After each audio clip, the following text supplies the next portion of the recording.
Assalamualaikum warahmatullahi wabarakatuh. Perkenalkan saya Salsabila Azahra dengan NPM 250826017.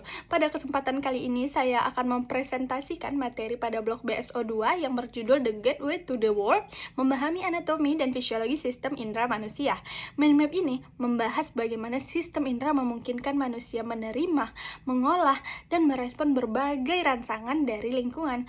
Pembahasan ini dimulai dari pengertian sistem indera, klasifikasi indera khusus, anatomi organ indera, histologi, fisiologi penglihatan, pendengaran dan keseimbangan, penciuman, pengecapan, integrasi sistem indera dan sistem saraf, gangguan pada sistem indera, hingga pemeriksaan klinis yang digunakan untuk menilai fungsi masing-masing organ indera. Materi pertama adalah pengertian sistem indera. Sistem indera atau special sense merupakan sekumpulan organ yang berfungsi menerima rangsangan dari lingkungan luar maupun dalam tubuh, kemudian mengubah rangsangan tersebut menjadi impuls listrik yang diteruskan ke otak untuk diinterpretasikan. Sistem ini memungkinkan manusia untuk melihat, mendengar, menjaga keseimbangan, mencium aroma, dan mengecap rasa sehingga dapat berinteraksi dengan lingkungan secara optimal. Selanjutnya adalah klasifikasi sistem indera. Special sense terdiri atas 5 organ utama, yaitu mata sebagai organ penglihatan dan telinga sebagai organ pendengaran dan keseimbangan, hidung sebagai organ penciuman, serta lidah sebagai organ pengecapan. Masing-masing organ memiliki reseptor khusus yang mampu mendeteksi jenis rangsangan tertentu, seperti cahaya, gelombang suara, molekul bau, maupun zat kimia yang menimbulkan rasa. Materi berikutnya adalah anatomi organ indera.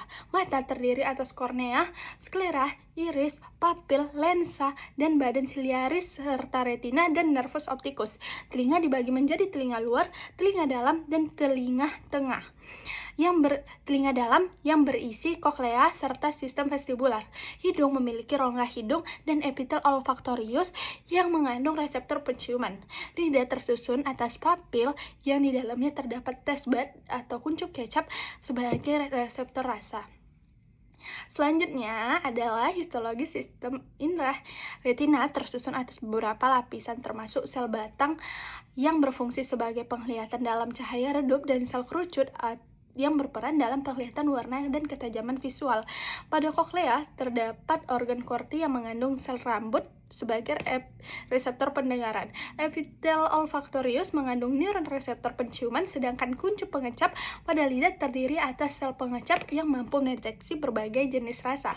Berikutnya adalah fisiologi penglihatan. Cahaya pertama kali melewati kornea, kemudian papil, lensa, dan badan vireus sebelum mencapai retina. Sel batang dan sel kerucut akan mengubah energi cahaya menjadi impuls listrik melalui proses fototransduksi. Impuls tersebut diteruskan melalui nervus opticus menuju korteks visual di lobus occipital sehingga otak dapat membentuk persepsi penglihatan. Materi berikutnya adalah fisiologi pendengaran dan keseimbangan. Gelombang suara ditangkap oleh daun telinga, diteruskan melalui liang telinga hingga membran timpani, kemudian diperkuat oleh tulang pendengaran yaitu malleus, incus, dan stapes. Getaran tersebut mencapai koklea sehingga sel rambut pada organ korti menghasilkan impuls saraf yang diteruskan ke korteks auditorius. Selain berfungsi untuk pendengaran, telinga bagian dalam juga mengandung sistem vestibular yang terdiri atas kanalis semicircularis, urticulus, dan sacculus yang berperan dalam menjaga keseimbangan tubuh. Selanjutnya adalah fisiologi penciuman. Molekul bau yang masuk bersama udara akan larut dalam mukus dan berkaitan dengan reseptor pada epitel olfaktorius. Ikatan tersebut menghasilkan impuls listrik yang diteruskan melalui nervus olfaktorius menuju bulbus olfaktorius dan selanjutnya ke korteks cerebri sehingga seseorang dapat mengenali berbagai jenis aroma. Berikutnya adalah fisiologi pengecapan. Zat makanan yang larut dalam saliva akan merangsang sel reseptor pada kuncup pengecap. Impuls yang dihasilkan kemudian dihantarkan melalui nervus facialis, nervus glossopharyngeus, dan nervus vagus menuju korteks gastrorius. Lidah mampu mengenali 5 rasa dasar yaitu manis, asin, pahit, asam, dan umami. Persepsi rasa juga dipengaruhi oleh fungsi penciuman sehingga keduanya bekerja secara sinergis. Materi berikutnya adalah integrasi sistem indera pendengaran dan sistem saraf. Setelah impuls diterima oleh reseptor, informasi akan diantarkan melalui saraf sensorik menuju sistem saraf pusat. Otak kemudian mengolah dan menginterpretasikan informasi tersebut, sehingga tubuh dapat menghasilkan respon yang sesuai dan baik berupa gerakan, refleks, maupun respon perilaku terhadap lingkungan. Selanjutnya adalah gangguan pada sistem indera. Gangguan penglihatan dapat berubah miopia, hipermetropia, astigmatisme, katarak, dan glaukoma. Pada sistem pendengaran dapat terjadi otitis media, presbikusis, maupun gangguan vestibular seperti vertigo. Gangguan penciuman meliputi ansomnia, hiposmia, sedangkan gangguan pengecapan dapat berubah ageusia atau hipogeusia. Gangguan-gangguan tersebut dapat menurunkan kualitas hidup karena mempengaruhi kemampuan seseorang dalam menerima informasi dari lingkungan. Terakhir adalah pemeriksaan sistem indera.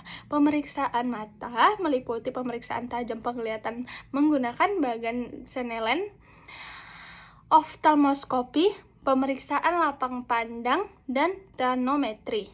Pemeriksaan telinga meliputi otoskopi, tes garpu-tala seperti tes Rine dan Weber, serta audiometri.